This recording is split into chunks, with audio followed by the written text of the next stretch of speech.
আসসালামু আলাইকুম গাইস, আমি ঈশান ব্লগ। তোমরা যেমন জানো, আর আজকে আমি দেশি বলার ঘর দেখাবো।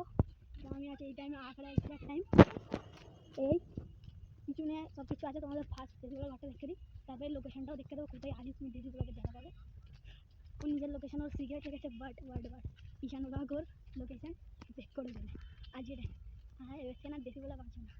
তো ওই সামনে যেটা টিন দিয়ে ঘেরা আছে ওটাই ওর ঘর। ভাবলো টিনের ঘরও, টিনের না, বহুত দামি ঘরও, খালি টিনটা সেফটির জন্য দেওয়া হয়েছে। এটাও ঘর, আসলে এটা ওর ঘর। ঘরের সামনে একটা পুকুর। এই আমাদের দেশগুলার ঘর দেখো, এইটাই হলো আমাদের দেশগুলার ঘর।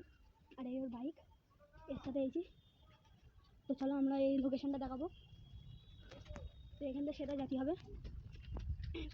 এটা ঢোকার আগে পুরো একদম লোকেশনটা দেখো, দেশিগুলা কোথায় থাকি আর না থাকি।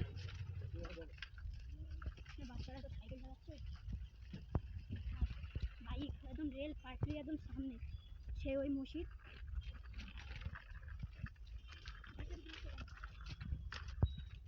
আখড়া একদম স্টেশনের একদম স্টেশন। এই এখানে আমরা বেরোলাম, এই যে এই যে এই যে আমাদের একদম রিয়েল লোকেশন। এটাই মেন মোড়, এটা মনে রাখো। এখানে সব এই সেই সামনে স্টেশনের ঘুলি আছে, সামনে স্টেশনে ঘুলি আছে। আর সবাই বহুত লোক, মানে এটা একটু ফাঁকা টাইম। আর ওকে দেখো অ্যান্টকটালে কী করতেছে, অ্যান্টকলে সামনের চাকা তুলতেছে। ওইখানে অ্যান্টকলে সামনের চাকা তুলেছে, এখানে আমি দেখা পাচ্ছি এখান দিয়ে। আর এই রেল পাটরি একদম সেদা শুধু চলতে থাকো।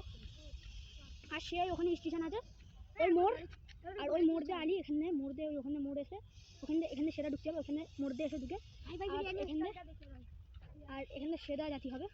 সেদাকে বাঁ দিকে গিয়ে আর ওই টিন দিয়ে ঘেরা থাকবে, ওই ঘরটাই চলে যাবে। তো তোমরা দেশি ব্লগে দেখা পেয়ে যাবে। তো আশা করি আরও ভালো ভালো আমি ব্লগ আনার চেষ্টা করবো। তো আমি দেশি ব্লগের সাথে দেখা করারও ব্লগ আনবো। যুগের সাথে দেখা হয় আজকে বুধবার, ও নাও থাকতে পারে। তো পরে দেখা হবে তোমাদের সাথে। আসসালামু আলাইকুম গাইস, এর পরে দেখা হবে। Tata, goodbye, love you all.